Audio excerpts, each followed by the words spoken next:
Hi guys, my name is Chandrasekhar Barola and I'm a chartered accountant, and these are information system audit made easy. It's a post qualification course of chartered accountants, and um, as we chartered accountants don't have a proficiency in this particular subject, so it's a effort to make them easy, lucid, understandable.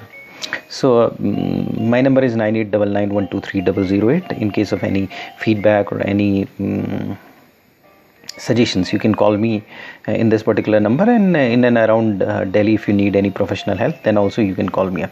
So we were studying database management system, which was the third chapter.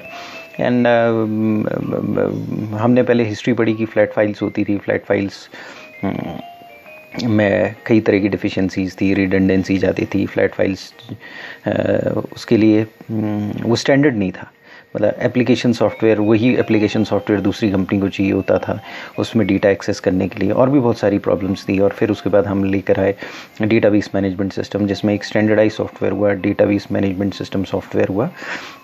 और वो software database को manage करने लगा. Oracle, DB2, MS access, ये सारे उसके example हैं.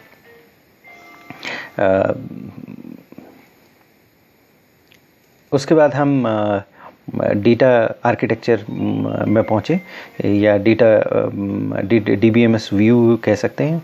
तो उसमें सबसे पहले एब्स्ट्रैक्शन था, यानी लॉजिकल व्यू था, और एक व्यू है इंटरनल व्यू और एक है external view. External view end user किस तरह से दिखेगा, इंटरनल व्यू हार्डवेयर या सिस्टम डिज़ाइनर किस तरह से दिखा. हार्डवेयर व्यू जो था इंटरनल व्यू था. उसके बाद हमने डेटा मॉडल्स पढ़े, और उसमें 1 to 1, 1 to many, many to 1, many to many models पढ़ा. उसके बाद फिर हम आए हायरार्किकल मॉडल, नेटवर्क और प्लेक्स मॉडल और रिलेशनल डेटाबेस. और आज जो हम हैं रिलेशनल डेटाबेस में, फिर रिलेशनल डेटा इंटेग्रिटी के बारे में पढ़ा. बाद में हमने डेटा डिक्शनरी पढ़ा कि डेटा डिक्शनरी क्या होती है, मेटा डेटा होती है, डेटा के बारे में डेटा रखती है. उसके बाद हमने DBMS लैंग्वेजेस पढ़ी, data manipulation language, data control language और data definition language. Data definition language पूरा स्ट्रक्चर डिफाइन करती है. Data manipulation language operational language है, क्वेरी मैनेजर का काम करती है. और डेटा कंट्रोल लैंग्वेज जो है एक्सेस राइट्स वगैरह के लिए, कि कंट्रोल या सिक्योरिटी पर्पस के लिए. और बेसिकली ये जो लैंग्वेज हैं उनको हम स्ट्रक्चर्ड क्वेरी लैंग्वेज भी कहते हैं. स्ट्रक्चर्ड क्वेरी लैंग्वेज में कमांड्स होती हैं, इंग्लिश टाइप कमांड्स होती हैं, और ये इंग्लिश टाइप कमांड्स हमें हेल्प करती हैं डेटाबेस में काम करने के लिए, कि कोई भी टेबल डिलीट करनी है, कोई भी टेबल इंसर्ट करनी है. अगर स्ट्रक्चर करना है तो डेटा कंट्रोल लैंग्वेज यूज़ करेंगे. और उनके बीच में हमने डिफरेंस भी पढ़ा था.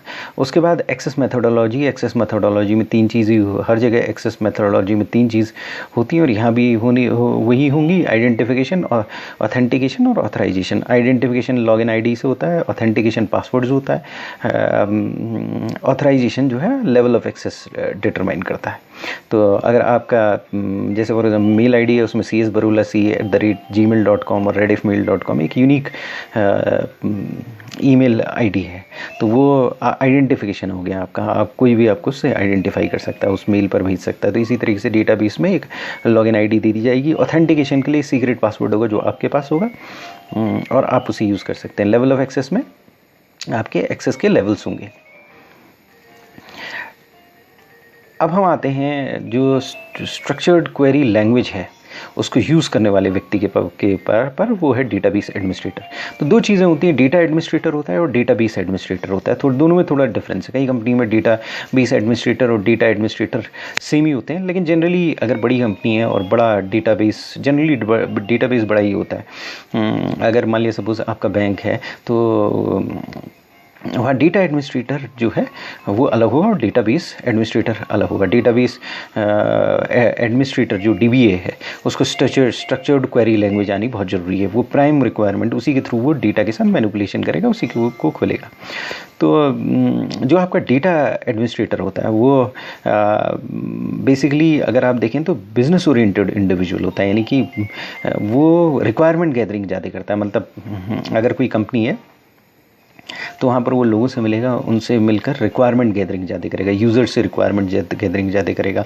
अगर बैंक है तो बैंक के ऑफिशियल से मिलेगा, उनसे रिक्वायरमेंट गैदरिंग, क्या क्या रिक्वायरमेंट है, क्या चेंजिंग रिक्वायरमेंट है, ये सारी चीज़ डेटा एडमिनिस्ट्रेटर करता है। तो मीन्स डेटा एडमिनिस्ट्रेटर ज़्यादा एब्स्ट्रैक्शन है, नहीं लॉजिकल वे में अगर देखा जाए तो लॉजिकल डायग्रामेटिक चीज़ें ज़्यादा बनाता है। मतलब डेटा एडमिनिस्ट्रेटर जो है आपकी जो रिक्वायरमेंट एक पेपर में ड्रॉ करेगा, उसको डॉक्यूमेंट करेगा, और वो डेटा ओनर को आइडेंटिफाई करेगा, वो स्टैंडर्ड सेट करेगा कंट्रोल और यूसेज ऑफ डेटा के लिए कि क्या क्या स्टैंडर्ड्स होने चाहिए, डेटा को कंट्रोल कैसे किया जाए और डेटा को यूज़ कैसे किया जाए।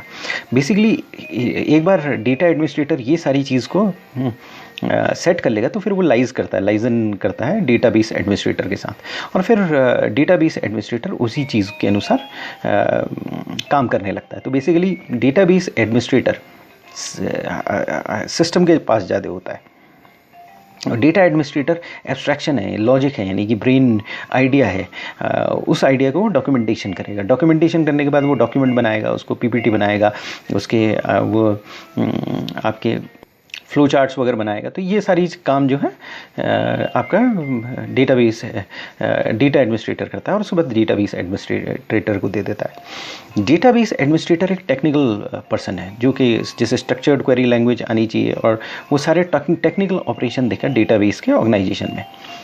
तो जितने भी टेक्निकल बेस का काम होते हैं, मतलब जैसे फॉर एग्जांपल किसी की एक्सेस राइट कम करना, ज़्यादा करना, इनकी एक्सेस राइट डिफाइन जो करेगा वो डेटा एडमिनिस्ट्रेटर करेगा। वो कंट्रोल के एक ब्रॉड पर्सपेक्टिव बना के डॉक्यूमेंटेशन बना देगा, और फिर उसी के अनुसार राइट्स को डिफाइन करेगा। मान लिया सपोज कंपनी में वो लेवल्स डिफाइन कर लेगा कि मैनेजर है, वो मैनेजर तक, एग्जीक्यूटिव से मैनेजर तक, या एग्जीक्यूटिव तक टायर 1 है, एग्जीक्यूटिव से मैनेजर तक टायर 2 है, और मैनेजर से जीएम तक टायर 3 है, और ऊपर टायर 4 है। तो उनके लेवल इस तरीके से एक ये डिफाइन कर देगा कि किस किस के क्या क्या राइट्स हैं, कौन कितना डिलीट कर सकता है, कौन उसका चेंज कर सकता है, कहाँ तक एक्सेस हो सकता है, ये सारी चीज़ें वो डिफ़ाइन कर देगा। एक बार ये डिफ़ाइन कर देगा तो टेक्निकल पर्सन अंदर आएगा जो डे टू डे वर्किंग को देखेगा, और वो है डेटाबेस एडमिनिस्ट्रेटर। तो वो टेक्निकल ऑपरेशंस देखता है, बेसिकली ऑपरेशंस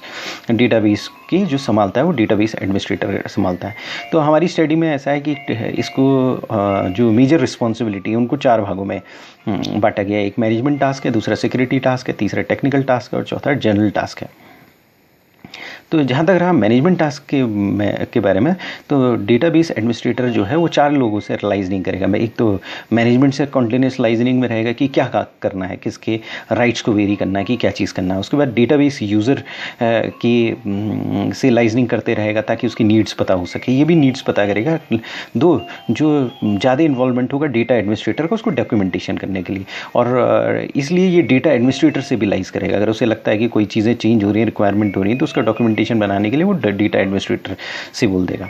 और डेटाबेस वेंडर से भी ये लाइजनिंग करेगा कि किस तरीके से कौन सी सपोज़ ओरेकल है तो ओरेकल के वेंडर से लाइजन करेगा कि क्या चीज़ें चेंज करनी है, क्या यूज़ करने हैं, कौन से मॉड्यूल्स करने हैं, ये सारी चीज़ें। उसके बाद ऐसा है कि इसका ये काम और ये है कि लेटेस्ट इन्फॉर्मेशन चाहिए होगी इसको टेक्नोलॉजी और टूल्स के बारे में।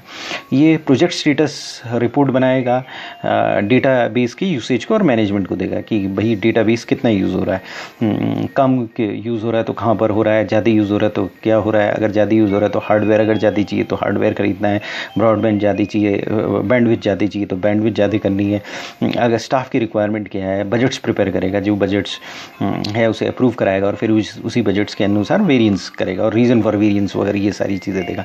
तो ये सारा मैनेजमेंट टास्क है। मैनेजमेंट टास्क में सबसे पहले 4 तो उसे लाइजनिंग करनी है 4 लोगों से, और वो है मैनेजमेंट है सबसे पहले, और दूसरा है डेटाबेस यूज़र है, डेटाबेस वेंडर और डेटा एडमिनिस्ट्रेटर है। फिर उसके बाद क्या है कि उसको अपने आप को अपडेटेड रखना है, लेटेस्ट इन्फॉर्मेशन होनी चाहिए डेटाबेस टेक्नोलॉजी और टूल का, और उसे जो एडवांसमेंट है वो ताकि एडवांसमेंट अगर वो बता सके मैनेजमेंट को तो उन्हें बताना है। और फिर प्रोजेक्ट स्टेटस रिपोर्ट और स्टाफ की रिक्वायरमेंट प्रिपेयर करेगा कि क्या स्टाफ की रिक्वायरमेंट है, और बजट्स प्रिपेयर करेगा। उसके बाद सिक्योरिटी टास्क है।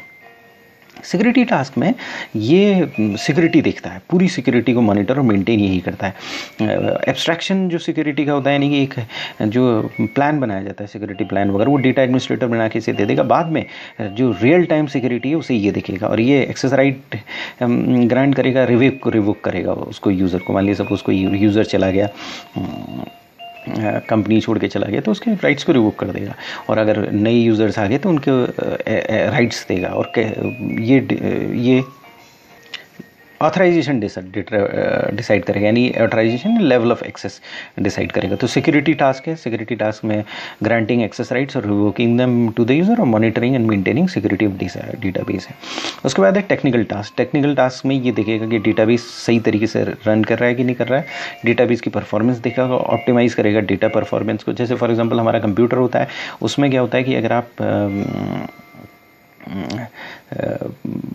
टास्क मैनेजर ओपन करो तो उसमें ये पता चल जाता है सीपीयू कितना यूज़ हो रहा है, बाकी चीज़ें कितना यूज़ हो रहा है। तो उसके पास भी टूल होते हैं डेटाबेस डीबीए के पास, और वो ये देखता है कि कितना इसमें काम चल रहा है। उसके बाद क्या है कि अवेलेबिलिटी देगा 24/365 और इंटेग्रिटी ऑफ डेटाबेस इंश्योर करेगा। और अगर कोई पैच सॉफ्टवेयर है, क्योंकि अपग्रेड्स आते रहते हैं, अगर मान लिया वो काम कर रहा है तो कोई अपग्रेड आ रहे हैं, वैसे तो आजकल अपग्रेड ऑटोमेटिक अपग्रेड्स होते हैं, पर अगर उसे कोई अपग्रेड्स वगैरह सॉफ्टवेयर हैं उन्हें इंस्टॉल करेगा। उसके बाद बैकअप्स और रेस्टोरेशंस मैनेज करेगा। उसके बाद एप्लीकेशन प्रोग्रामर्स को उनके वर्क में गाइड करेगा। उसके बाद क्या है कि कैपेसिटी प्लानिंग करेगा। कैपेसिटी प्लानिंग यानी कि क्या, कौन सा हार्डवेयर चाहिए, कितना चाहिए। कंपनी अगर एक्सपैंड कर रही है तो डेटाबेस बढ़ेगा, या अगर कोई बैंक का है तो उसके नई नई ब्रांचेस खुल रही हैं तो उसमें कैपेसिटी प्लानिंग को वो प्लान करेगा, उसको परफॉर्म करेगा। उसके बाद क्या है, नॉर्मलाइजेशन, डीनॉर्मलाइजेशन, इंडेक्सिंग और व्यूज़ को डिफ़ाइन करेगा। तो उसके अलावा ऐसा है कि प्रोसीजर्स बनाएगा फॉर पर्जिंग और आर्काइविंग डेटा की। भाई डेटा को किस तरह से आर्काइव करना है, कहाँ पर रखना है, पुराने डेटा कितने समय के पीरियड तक रखना है। और ऐसा है कि अगर पुराना डेटा है तो कितने साल का पुराना डेटा होना चाहिए और वो कहाँ पर रखना चाहिए। ये सारी चीज़ें आर्काइव्स करना डेटा को, ये सारा काम करेगा। उसके बाद जो होते हैं, ये तो थे टेक्निकल टास्क। जो उसके बाद जनरल टास्क हैं, उसकी वो एजुकेशन दे सकता है, ट्रेनिंग दे सकता है। फिर वो देखेगा कि एक सही सा इन्वायरमेंट हो आदमी को वर्क करने का। जैसे फॉर एग्जांपल डेटाबेस जो है, अगर कोई किसी ने ज्वाइन किया है तो एक पर्टिकुलर टैग बना देगा, टर्न ओवर टाइम, कि इतने पीरियड में इसको अपने राइट्स मिल जाएंगे, ये सारी चीज़ें मिल जाएंगी। तो ये बेसिकली है। तो डेटा एडमिनिस्ट्रेटर और डेटाबेस एडमिनिस्ट्रेटर के बीच में डिफरेंस हमने देखा। डेटा एडमिनिस्ट्रेटर जो है बेसिकली ज़्यादा एब्स्ट्रैक्शन करता है, यानी व्यूज़ बनाता है, यानी आइडियाज़ बनाता है, यानी लॉजिक्स में बनाता है, यानी कि सपने में सोचता है, दिमाग में सोचता है कि क्या होना चाहिए। उसके बाद वो लोगों से मिलता है वो, और उसके बाद रिक्वायरमेंट गैदरिंग करता है। बिजनेस ओरिएंटेड इंडिविजुअल होता है। डेटा ओनर्स आइडेंटिफाई करता है कि कौन कौन डेटा ओनर होंगे, कि जैसे अकाउंट्स का डेटा है तो अकाउंट डेटा ओनर हो जाएगा, अगर सेल्स का डेटा है तो सेल्स डेटा ओनर हो जाएगा। फिर स्टैंडर्ड सेट करेगा, मालूम पड़ा अकाउंट्स की डेटा को सेल्स वाला एक्सेस कर रहा है, या दूसरे डिपार्टमेंट, किसी दूसरे डिपार्टमेंट की डेटा को दूसरे डिपार्टमेंट एक्सेस कर रहा है, तो फिर तो गड़बड़ हो जाएगी। तो इसलिए एक्सेस राइट्स वगैरह बनाएगा और यूसेज ऑफ डेटा के स्टैंडर्ड्स सेट करेगा कि भाई क्या ऑथराइजेशन होना चाहिए, कितना किसको कितने लेवल ऑफ डेटा क्या है और कितनी जल्दी इनको अवेलेबिलिटी होनी चाहिए। और डेटाबेस एडमिनिस्ट्रेटर जैसा बोला कि वो ऑपरेशनल पर्सन है, स्ट्रक्चर्ड क्वेरी लैंग्वेज आनी चाहिए, 4 टाइप के टास्क परफॉर्म करेगा, मैनेजमेंट, सिक्योरिटी, टेक्निकल और जनरल टास्क। मैनेजमेंट वो लाइजनिंग करेगा 4 लोगों से, और फिर उसके बाद सिक्योरिटी में वो एक्सेस राइट्स वगैरह का देखेगा। टेक्निकल टास्क में वो देखेगा डेटा ठीक तरह से काम कर रहा है कि नहीं कर रहा है, डेटाबेस ठीक तरह से काम कर रहा है कि नहीं कर रहा है, पैच सॉफ्टवेयर है, डेटा बैकअप्स लिए गए हैं कि नहीं लिए गए, कैपेसिटी प्लानिंग है कि नहीं है, ये सारी चीज़ें वो देखेगा। और जनरल टास्क में वो एजुकेशन वगैरह प्रोवाइड करेगा और बिजनेस को pro environment, pro business environment रहेगा। इस तरीके से बॉटलनेक्स हटाएगा। ये सारी चीज़ें रूल्स और ड्यूटी हैं डेटाबेस एडमिनिस्ट्रेटर की। अब फाइनली जो हमारा लास्ट टॉपिक है वो डेटाबेस फेलियर और रिकवरी प्रोसीजर है। तो डेटाबेस फेलियर और रिकवरी प्रोसीजर में क्या है कि डेटाबेस अगर फेल हो जाए तो कौन से प्रोसीजर्स उन्हें रिकवरी करनी है। मालूम पड़ा आपका डेटा है, बैंक्स का डेटा है, तो अगर मान लिया सपोज आज इकोनॉमी जो है, पैसा जो है ई मनी होने लगा है फॉर एग्जांपल, कई कंट्रीज में जैसे स्वीडन में 97% लोग ई ट्रांजैक्शन कर रहे हैं, पैसा यूज़ नहीं कर रहे हैं। इजराइल ने ये बोल दिया है कि कुछ समय बाद उसकी कंट्री में पैसा ही नहीं चलेगा, सारी चीज़ें ई मनी चलेगा। कंट्री ई मनी की तरफ जा रहा है। मालूम पड़ा, अगर थोड़ी समय के लिए समझ लीजिए कि डेटाबेस है और डेटाबेस पूरा का पूरा इजराइल का उड़ गया या स्वीडन का उड़ गया, तो एक ही दिन में बैंक्स सारा का सारा मनी वाइप ऑफ हो जाएगा। तो वो ट्रांजैक्शन, किसने किसको ट्रांजैक्शन दिया, किसने किसको पैसा दिया, किसने कहाँ से कहाँ पैसा गया, ये सारी चीज़ें जो हैं, इसको रखने के लिए हमें एक बैकअप्स वगैरह रखने पड़ेंगे। तो बैकअप्स के लिए क्योंकि डेटाबेस फेलियर्स हो सकते हैं और उनके, और अगर फेल हो तो रिकवरी प्रोसीजर्स होनी चाहिए कि भाई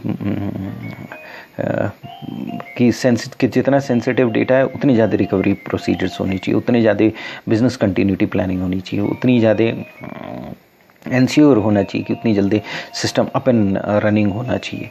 तो अगर कहीं पर कुछ गड़बड़ आ गई तो रिकवरी पूरी होकर चीज़ें अप एंड रनिंग होनी चाहिए। तो सबसे पहले चीज़ ये है कि हम जगह जगह ये कहते हैं कि रिकवरी ऑफ डेटा। तो डेटाबेस रिकवरी होती क्या है? डेटाबेस रिकवरी ये है डेटा को रिकवर करना एक ऐसे स्टेट में जहाँ कंसिस्टेंट स्टेट हो। कंसिस्टेंट स्टेट का मतलब ये है कि अगर सपोज़ कोई डेटा है, बैंक का डेटा है, अगर उसमें कोई ट्रांजैक्शन हो रहा है, एक बैंक, मैं कोई चीज़ खरीद रहा हूँ, तो एक बैंक, मान लीजिए सपोज़ मैंने फ्लिपकार्ट में गया और मैंने एक ट्रांजैक्शन ऑर्डर किया। तो मैं जो ऑर्डर करते ही बैंक ने मेरे अकाउंट से पैसा डेबिट किया और करता है, और जो मान लीजिए सपोज़ कोई कंपनी है, सैमसंग वगैरह से मैंने कोई सामान खरीदा है या कोई जो दूसरी कंपनी है, उसके अकाउंट को क्रेडिट करता है। ई कॉमर्स में ऐसे ही होता है। तो उसमें क्या होता है कि मेरा बैंक डेबिट होगा, उसका बैंक क्रेडिट होगा, मेरे बैंक के अकाउंट से उसके बैंक के अकाउंट में पैसा ट्रांसफ़र हो जाएगा। या स्टॉक मार्केट में देखते हैं, अगर मैंने कोई स्टॉक खरीदा तो बीच में स्टॉक मार्केट होती है, वो स्टॉक एक्सचेंज होता है। स्टॉक एक्सचेंज जैसे ही मैं ख़रीदता हूँ तो स्टॉक एक्सचेंज मेरे डीमैट अकाउंट में शेयर्स डाल देता है और मेरे अकाउंट से उतने पैसे दूसरे बंदे के अकाउंट में क्रेडिट कर देता है। तो मेरे बैंक अकाउंट में डेबिट हुआ, उसके अकाउंट में क्रेडिट हुआ। अब थोड़ी देर के लिए ये समझ लीजिए कि जैसे ही मेरे अकाउंट में डेबिट हुआ, जो कनेक्शन था वो कट गया और उसके अकाउंट में क्रेडिट नहीं हो पाया। तो अब कंसिस्टेंट स्टेट तब आएगी या दोनों अकाउंट में ट्रांजैक्शन पूरे होने चाहिए। यानी कि अगर मेरे अकाउंट में डेबिट हुआ तो उसके अकाउंट में क्रेडिट होना चाहिए, या ये सब स्टेट से पहली वाली स्टेट में डेटाबेस खड़ा होना चाहिए। तो डेटाबेस रिकवरी प्रोसीजर का मतलब ये है कि जनरली या तो ट्रांजैक्शन कंप्लीट हो जाए या ट्रांजैक्शन कंप्लीट होने से पहले की स्टेट में आ जाए, तो वो कंसिस्टेंट स्टेट कहलाएगी। तो उस कंसिस्टेंट स्टेट में लाना बहुत इंपॉर्टेंट है। डेटाबेस रिकवरी प्रोसीजर्स में ये चीज़ समझना बहुत इम्पॉर्टेंट है। दूसरा बात यह है कि बहुत सारे रीज़न हो सकते हैं डेटाबेस फेलियर के। जैसे हार्डवेयर फेल हो गया, तो हार्डवेयर फेल हो गया तो आपके पास पुराना बैकअप होना चाहिए, फुल बैकअप होना चाहिए किसी टाइम का। ऑपरेटिंग सिस्टम फेल हो गया, तो ऑपरेटिंग सिस्टम काम करते करते फेल हो गया, तो वो ऑपरेटिंग सिस्टम फेल हुआ तो अगर चालू ही नहीं हुआ है ऑपरेटिंग सिस्टम तो कोई ट्रांजैक्शन हो गई नहीं। लेकिन बीच में फेल हो गया, अगर ट्रांजैक्शन के बीच में ऑपरेटिंग सिस्टम फेल हो गया तो उसमें ट्रांजैक्शन अधूरा रह जाएगा। तो कुछ सेकंड पहले वाले सिचुएशन में या ट्रांजैक्शन पूर्व बाद वाले सिचुएशन में हमें आना होगा। फिर हो सकता है ह्यूमन एरर्स हों, फॉल्टी ऑपरेशंस हों, फिर ये हो सकता है DBMS फेल हो जाए, कोई प्रोग्राम फेल हो जाए, या उसका प्रोग्राम का कोई स्टेटमेंट फेल हो जाए। ये भी हो सकता है, पूरी तरह से डिबगिंग नहीं हुई है। वैसे तो प्रोग्राम डिबग्ड होते हैं, सारी चीज़ें होती हैं, लेकिन कई बार क्या होता है कि कोई स्टेटमेंट प्रोग्राम में फेल हो जाता है, रन टाइम एरर आ जाता है, जिसे कहते हैं रन करते हुए रन के टाइम में एरर आ जाता है, उसे रन टाइम के एरर कहते हैं। तो प्रोग्राम रन कर रहा होता है और एरर आ जाता है तो रन टाइम एरर कहते हैं। तो रन टाइम एरर आ गया। तो ये बहुत इंपॉर्टेंट है कि सूटेबल और अप्रोप्रिएट रिकवरी प्रोसीजर्स होनी चाहिए ऑर्गेनाइजेशन में। और मेन मेथड्स जो हैं डेटाबेस रिकवरी के हैं, जैसे हमारी स्टडी में 6 दिए हुए हैं। तो एक ग्रैंडफादर फादर सन स्ट्रेटेजी, और दूसरा डुअल रिकॉर्डिंग या मिररिंग स्ट्रेटेजी कहते हैं, और जो तीसरा वाला है डंपिंग है, या और चौथा वाला रेजिडुअल डंपिंग है। डंपिंग और रेजिडुअल डंपिंग एक ही तरह की चीज़ है, बल्कि एक डंपिंग है और एक लॉगिंग है, और रेजिडुअल डंपिंग इनका हाइब्रिड है। तो उसके बाद है डिफरेंशियल फाइल। तो सबसे पहला है ग्रैंडफादर फादर सन स्ट्रेटेजी, और दूसरा है डुअल रिकॉर्डिंग या मिररिंग स्ट्रेटेजी, तीसरा है डंपिंग, चौथा है रेजिडुअल डंपिंग, फिर है लॉगिंग, फिर होगा डिफरेंशियल फाइल। तो सबसे पहले देखते हैं कि ग्रैंडफादर फादर सन स्ट्रेटेजी क्या है। तो ग्रैंडफादर फादर सन स्ट्रेटेजी के ये है। तो इस स्ट्रेटेजी में क्या होता है कि आपको हर टाइम पर 3 बैकअप्स अवेलेबल होते हैं, किसी भी पॉइंट टाइम पर 3 बैकअप का कॉपी अवेलेबल होती है। तो ये कन्वेंशनल स्ट्रेटेजी है, लीगेसी सिस्टम में भी होती है, लेकिन ये रियल टाइम बैंक्स वगैरह में ये कम यूज़ होती है। अगर हो इन conjunction with other methods use हो सकती है, लेकिन इसी को यूज़ करना बैंक्स वगैरह में जहाँ रियल टाइम ट्रांजैक्शन है, एक दिन में हज़ारों ट्रांजैक्शंस हो जाते हैं, उसमें ये ट्रांजैक्शन थोड़ा डेंजरस होता है। तो इसमें क्या होता है कि आज आपने जो बैकअप लिया उसे सन कहते हैं, और कल जो बैकअप ले लिया था उसे फादर कहते हैं, और एक दिन पहले जो बैकअप लिया उसे ग्रैंडफादर कहते हैं। तो आपने एक एक दिन के इंटरवल या दो दो दिन के इंटरवल जो भी आपने डिसाइड किया, उसमें 3 बैकअप्स लिए। पहला बैकअप जो होगा आपका ग्रैंडफादर होगा, और उसके बाद वाला जो होगा फादर होगा, और आज का जो बैकअप आपने जो लिया वो तो उसे हम सन कहेंगे। तो अगर फेलियर हो गया डेटाबेस का, तो हम क्या करेंगे, डेटा को रिट्राइव करेंगे।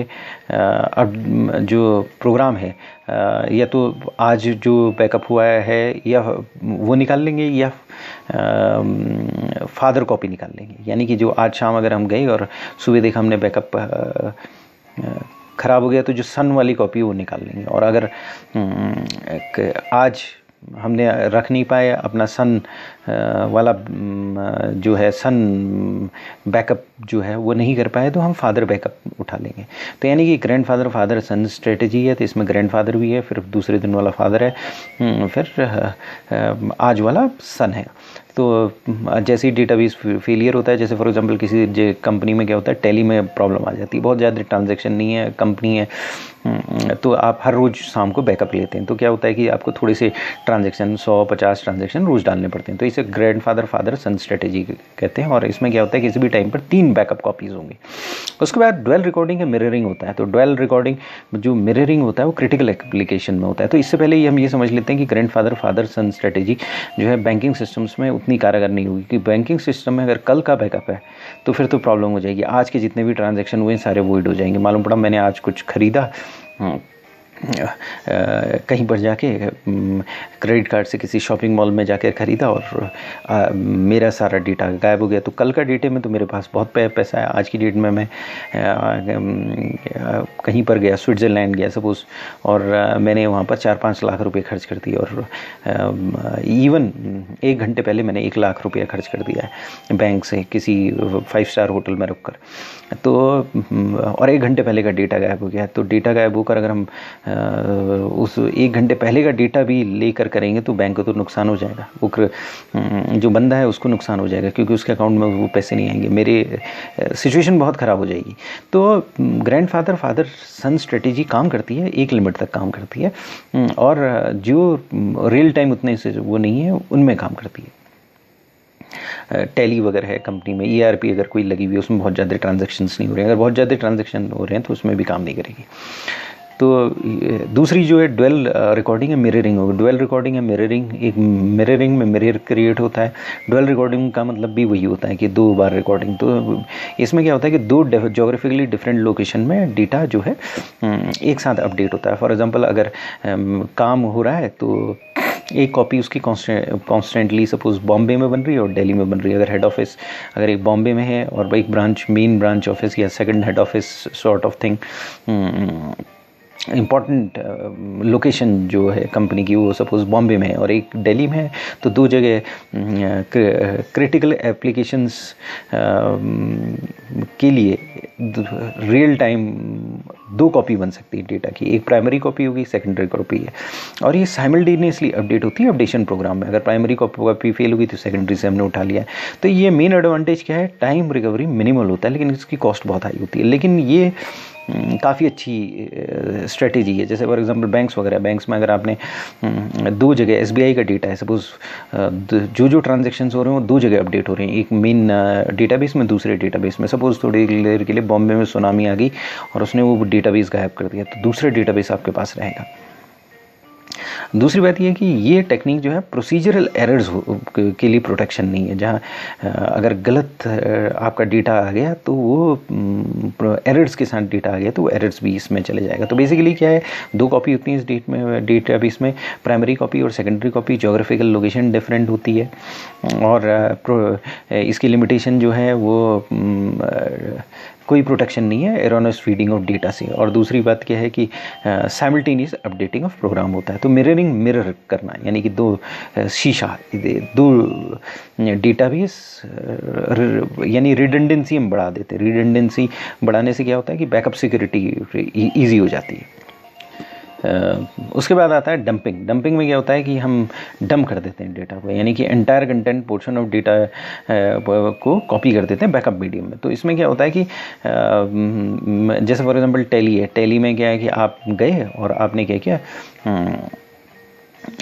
अगर डेटा लार्ज साइज़ का है तो सब्सटेंशियल अमाउंट ऑफ टाइम और रिसोर्सेज अगर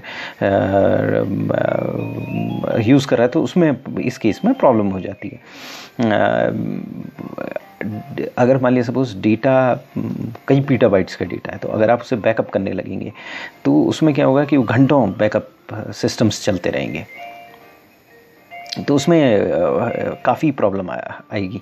तो डंपिंग में क्या होता है कि एंटायर कंटेंट ऑफ डेटाबेस या portion of database backup medium में कॉपी होते हैं और उसके बाद क्या होता है कि हम पूरा डंप उसमें डाल देते हैं। तो ये नॉर्मल टैली, नॉर्मल कंपनी जहाँ पर ट्रांजैक्शंस उतने बहुत ज़्यादा नहीं है, जहाँ रियल टाइम नहीं हो रहे हैं, उसमें डंपिंग बहुत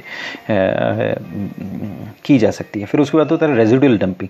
रेजिडुअल डंपिंग में क्या होता है कि जो डंपिंग की लिमिटेशन है, डंपिंग की लिमिटेशन क्या है, डंपिंग की लिमिटेशन ये है कि अगर मान लिया सपोज बहुत बड़ा लार्ज डेटा हो, बिग डेटा आ गया आजकल मार्केट में, तो ह्यूज डेटा हो, तो उसमें क्या होता है डंपिंग प्रॉब्लम क्रिएट कर सकती है, उसमें लार्ज अमाउंट ऑफ टाइम ले सकती है। तो उसमें क्या होगा, ये रेजिडुअल डंपिंग में क्या होता है कि एक डंप ले लिया जाता है, उसके बाद फिर तो जो डेटा जो आइटम चेंज नहीं हुए उनका हम एक लॉग बना लेते हैं। तो हमें ये पता चल जाता है कि भाई ये पर्टिकुलर आइटम है, सपोज एक कंपनी है टैली है, उसमें रोज़ काम होता है, तो हम उसमें एक डंप ले लेते हैं और साथ में एक लॉग क्रिएट कर देते हैं। लॉग ये क्रिएट कर देते हैं इन आइटम में कोई चेंजेस नहीं है। तो बेसिकली वो रेजिडुअल डंपिंग है और ये जो होती है लॉगिंग स्ट्रेटेजी के साथ यूज़ की जा सकती है। तो बेसिकली इसमें क्या होता है कि हमें ये पता रहता है अगर डेटाबेस अगर कहीं कुछ गड़बड़ हो गया तो हमें ये पता है कि कहाँ पर तक चीज़ें चेंज नहीं हुई। सपोज़ आज टैली है, आज हमने उसका डंप ले लिया, कल हमने क्या किया कि कोई चेंजेस नहीं किए, परसों कोई चेंजेस नहीं किए, उसके अगले दिन 2-4 ट्रांजैक्शन आए चेंज किए, तो हमें कल के लॉग, परसों के लॉग और उसके अगले दिन के लॉग में का लॉग रहेगा कि 2 ट्रांजैक्शन को छोड़कर बाकी सारे ट्रांजैक्शन सेम हैं। तो 2 ट्रांजैक्शन 4 अकाउंट्स को अगर सपोज टच करते हैं, अगर 2 ट्रांजैक्शन है वो 4 अकाउंट को टच करते हैं, तो हमारे अगर डेटा कहीं पर गड़बड़ हुआ या कुछ हुआ तो ये उसको हमें पता रहेगा कि 4 ट्रांजैक्शन को छोड़कर बाकी सारे ट्रांजैक्शन सेम है। तो 4 ट्रांजैक्शन हमें केवल अपडेट करने हैं। तो ये हमारे लिए ईजियर कर देता है प्रोसेस को। तो जो चेंज नहीं हुए हैं ये उस ऑर्गेनाइजेशन में यूज़ किया जाएगा जहाँ पर ज़्यादा चेंजेस नहीं होते, कम चेंजेस होते हैं, क्योंकि अगर ज़्यादा चेंजेस होने शुरू होंगे तो फिर प्रॉब्लम क्रिएट हो जाएगी। उसके बाद आता है एक लॉगिंग करके चीज़ है, वो आती है। तो इस मेथड में क्या होता है कि जो हमारा फोकस होता है वो उन ट्रांजैक्शन को रिकॉर्ड करने में होता है जो कि डेटाबेस को चेंज करते हैं, या उन ट्रांजैक्शन की इमेज को हम रिकॉर्ड करते हैं जो अपडेशन प्रोग्राम के द्वारा चेंज हो जाता है। तो 3 लॉगिंग स्ट्रेटेजीज हो सकती हैं। लॉगिंग इनपुट ट्रांजैक्शन होता है, लॉगिंग बिफोर इमेज हो सकता है, लॉगिंग आफ्टर इमेज हो सकता है। तो इसमें क्या होता है कि लॉगिंग इनपुट ट्रांजैक्शन मेथड में क्या होता है कि सारी अपडेशन प्रोसेस जो है रिपीट की जाती है, लास्ट डम्स ले लिया जाता है पॉइंट ऑफ फेलियर तक का। और मान लिया सपोज अभी 1 घंटे पहले मेरा टेली फेल हो गया, तो 1 घंटे पहले मैंने डंप लिया था, तो या 1 दिन पहले डंप लिया था, तो वो डंप हम लेंगे। उसके बाद ऐसा है कि पॉइंट ऑफ फेलियर तक जितने भी ट्रांजैक्शन हुए, जैसे 25 ट्रांजैक्शन हुए, तो हम लॉग फाइल रीड करेंगे और उसमें देखेंगे क्या क्या अपडेशंस हुए थे और उसको अपडेट करते हैं। और वो ये इसी तरह से अपडेट करता है जैसे एप्लीकेशन प्रोग्राम अपडेट करता है। अब 2 चीज़ें हैं, बिफोर इमेज और लॉगिंग बिफोर इमेज और लॉगिंग आफ्टर इमेज। ये बहुत इंपॉर्टेंट कॉन्सेप्ट है। तो सबसे पहले हम देखते हैं लॉगिंग बिफोर इमेज क्या कहता है, या रोल बैकवर्ड जिसे बोलते हैं, और लॉगिंग आफ्टर इमेज है रोल फॉरवर्ड है। तो रोल बैकवर्ड में क्या होता है, हम रोल कर देते हैं बैकवर्ड, यानी कि कोई भी प्रोग्राम अगर मान लिया सपोज अभी हमारा ट्रांजैक्शन हुआ, मैंने ऑर्डर दिया और फ्लिपकार्ट को, और इससे पहले मेरा बैंक डेबिट हुआ, और डेबिट होते ही उसका अकाउंट क्रेडिट होने से पहले कनेक्शन कट हो गया, ऑपरेटिंग रन टाइम एरर आ गया, ऑपरेटिंग सिस्टम में प्रॉब्लम आ गई या कोई प्रॉब्लम आ गई, तो प्रोग्राम क्या करेगा, रोल बैकवर्ड कर देगा। यानी कि जो सिचुएशन पहले थी, यानी कि ना मेरा अकाउंट डेबिट हुआ था ना क्रेडिट हुआ था, ना उसका अकाउंट क्रेडिट हुआ था, उस सिचुएशन में ले आएगा। तो किसी भी पार्शली कंप्लीट ट्रांजेक्शन को अंडू करना, ये जो हो जाएगा आपका रोल बैकवर्ड कहा जाता है। तो ये पर्टिकुलर उन केसेस में होता है जहाँ एक्टिव ट्रांजेक्शन कंप्लीट नहीं हो पाते। तो इसमें क्या होता है कि जो रोल बैकवर्ड होते हैं वो कनेक्शन स्पेसिफिक होते हैं। कनेक्शन स्पेसिफिक का मतलब ये होता है कि अगर एक डेटाबेस में मल्टीपल कनेक्शन है तो ज़रूरी नहीं है सारे ट्रांजैक्शन ही पूरी तरह से बैकवर्ड रूल कर सके, पूरी तरह से बैकवर्ड रूल हो। बेसिकली क्या होता है कि किसी भी ट्रांजैक्शन में अगर मान लीजिए सपोज अचानक बहुत सारे ट्रांजैक्शंस हो रहे हैं, हज़ारों ट्रांजैक्शन, लाखों ट्रांजैक्शन हो रहे हैं, सपोज़ एक बैंक है और अचानक क्या होता है कनेक्शन कट जाता है, सपोज़ उसका सर्वर अचानक लिंक ख़त्म हो जाता है सर्वर से, तो उस माइक्रो सेकंड के पहले जो भी ट्रांजैक्शन होते हैं तो उसका एक ट्रांजैक्शन लॉग होता है। तो उसमें से कुछ ट्रांजैक्शन जो होते हैं वो कंप्लीट किए जा सकते हैं कि लॉग के थ्रू, लॉग की हेल्प के थ्रू उसको रीडू कर सकते हैं, हम उसको आफ्टर इमेज अप्लाई कर सकते हैं। तो जैसे फॉर एग्जांपल मैंने ऑर्डर दिया किसी कंपनी को, तो वो ऑर्डर अगर बैंक के लॉग्स में आ चुका है तो हम उस ऑर्डर को कंप्लीट कर सकते हैं। तो जो ऑर्डर कंप्लीट होने हैं वो ऑर्डर कंप्लीट होते चले जाएंगे क्योंकि उनकी लॉग्स में उनकी एंट्री है, और जो ऑर्डर नहीं कंप्लीट हो पाए उनको हम रोल बैकवर्ड कर देंगे। तो यानी कि जब कोई भी ट्रांजैक्शन होगा तो उसमें मल्टीपल चीज़ें चलेंगी, यानी रोल बैकवर्ड भी चलेगा, रोल फॉरवर्ड भी चलेगा। हो सकता है एक टाइम पर अगर 10 लाख ट्रांजैक्शन हुए या लाख ट्रांजैक्शन हो रहे हैं इस सेकंड में स्टेट बैंक ऑफ इंडिया में, और 1 लाख ट्रांजैक्शंस जो हैं अचानक होने से पहले इस माइक्रो सेकंड के बीच कुछ माइक्रो सेकंड्स में सिस्टम जो है फेलियर हो जाता है, उनका सेंट्रलाइज डेटाबेस फेल कर जाता है। तो फेल करते ही बहुत सारे ट्रांजैक्शन हो सकता है 25,000 ट्रांजैक्शन लो बैकवर्ड हो और 75,000 ट्रांजैक्शन रोल फॉरवर्ड हो जाए, क्योंकि 75,000 ट्रांजैक्शन के बारे में हमारे पास कंप्लीट लॉग्स हैं और उसमें उसकी इन्फॉर्मेशन है कि क्या होना चाहिए। तो हम रीडू कर देते हैं उन ट्रांजैक्शन को, आफ्टर इमेज अप्लाई कर लेते हैं। लेकिन रीड्यू करने के लिए क्या है कि हमारे पास ऑनलाइन रीडू लॉग्स होने चाहिए। तो ऑनलाइन रीडू लॉग्स होंगे तो उन्हें आफ्टर इमेज अप्लाई करके उसको ट्रांजैक्शन को कंप्लीट कर लेंगे।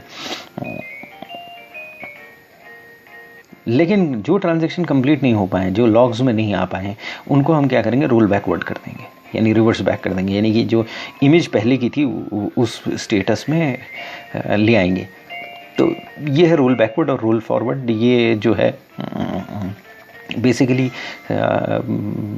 पर्टिकुलरली बैंक्स वगैरह में अगर एबनॉर्मली ट्रांजैक्शन ख़त्म हो जाए, अगर ये डेटाबेस रिस्पॉन्ड करना बंद हो जाए, कई चीज़ें हो जाए, तो उस केस में ये हेल्पफुल होता है। आपने देखा होगा कि कई केस में क्या होता है कि एटीएम में बीच में आपने देखा होगा कि एटीएम में अचानक कनेक्शन गायब हो जाता था, पैसा अंदर ही रह जाता था। तो मोस्ट ऑफ द केसेस में क्या होता था कि कंप्यूटर सही काम करता था, क्योंकि अगर पैसा अंदर है तो बाद में वो क्रेडिट करेगा तो फिर डेबिट करेगा तो फिर क्रेडिट भी कर देता था उस पैसे को।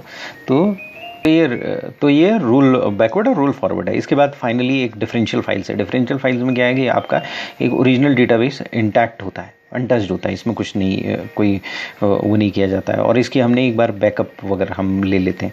और उसके बाद क्या है कि रिकॉर्ड्स जो अंडर चेंज होते हैं उसे क्या है नई फाइल में हम राइट लिखते चले जाते हैं, उसे डिफरेंशियल फाइल्स कहते हैं। तो क्या होता है कि धीरे धीरे टाइम में क्या होता है डिफरेंशियल फाइल ग्रो कर जाती हैं और फिर उसको डिफ़िकल्ट टू मैनेज होती हैं। तो ये सारा चेंज हम डेटाबेस में फिर अप्लाई कर लेते हैं। यानी कि आपके पास डेटा है, बेस है, डेटाबेस में इंटैक्ट है, उसको हम टच नहीं कर रहे हैं। और ऐसा है कि एक डिफरेंशियल फाइल क्रिएट करते जा रहे हैं, जो जो चेंजेस आ रहे हैं वो एक फ़ाइल में रिकॉर्ड करते जा रहे हैं। और जैसे कुछ समय बाद फाइल्स ज़्यादा हो गई और आपकी क्वेरीज ज़्यादा होने लगी, तो वो क्या करते हैं कि उसमें क्या है मैनेज करना डिफ़िकल्ट हो जाता होने लगता है, सिस्टम थोड़ा सा स्लो होने लगता है, तो डेटाबेस में चेंज अप्लाई कर लेते हैं, तो वो डेटाबेस अपडेट हो जाता है। तो इस तरीके से ये डिफरेंशियल फाइल है। So this ends our database management system. और बेसिक्स आपको डेटाबेस मैनेजमेंट सिस्टम के समझ में आ गएंगे। बेसिक्स कुछ भी नहीं है, बेसिक्स ये हैं कि फ्लैट फाइल थी, उसके बाद आपका एक DBMS क्रिएट हो गया, DBMS में डेटाबेस एडमिनिस्ट्रेटर आया, डेटाबेस एडमिनिस्ट्रेटर ने आपका डेटा को मैनेज करना शुरू किया। किससे मैनेज करना शुरू किया? स्ट्रक्चर्ड क्वेरी लैंग्वेज से किया। और सारा का सारा डेटा जो है आपका एक डेटा डिक्शनरी उसको मैनेज करती है और वो डेटा रखती है, डेटा के बारे में डेटा रखती है, उसे मेटा डेटा भी कहते हैं। और फाइनली क्या है कि अगर कहीं पर इस डेटाबेस में प्रॉब्लम आ गई तो इस डेटाबेस को किस तरीके से रिकवरी प्रोसीजर्स क्या होंगे, तो वो रिकवरी प्रोसीजर्स हमने पढ़े, जिसमें थोड़ा सा रोल फॉरवर्ड और रोल बैकवर्ड जो है वो आफ्टर इमेज और बिफोर इमेज थोड़ा सा डिफ़िकल्ट है, क्योंकि स्टडी में जो है उतनी क्लैरिटी से नहीं समझाया हुआ है। उसके बाद ये है कि उससे पहले एक चीज़ और थी कि DBMS आर्किटेक्चर जो था उसमें 3 व्यू यानी कि आर्किटेक्चर आप देखेंगे DBMS की कि किस तरीके से आर्किटेक्चर है, उसमें 3 भागों में उन्होंने डिवाइड किया था। एक था आपका लॉजिकल व्यू था, लॉजिकल व्यू एब्स्ट्रैक्ट व्यू होता है। एब्स्ट्रैक्ट व्यू का मतलब ये होता है कि जो जैसा कि मैंने पहले अपने लेक्चर्स में बताया था कि एक पेपर में बना हुआ व्यू जो होता है वो एब्स्ट्रैक्ट या लॉजिकल व्यू होता है। दूसरा व्यू था सिस्टम प्रोग्रामर का, जो सिस्टम डेवलप कर रहा है वो हार्डवेयर का व्यू था। और तीसरा था एक्सटर्नल व्यू था। ये हमारा DBMS है। तो this ends this particular session, and in case of any query or any help or any improvement in this particular session, you can call me at 9899 123 008 and can get a professional help from me also in and around Delhi. Thanks.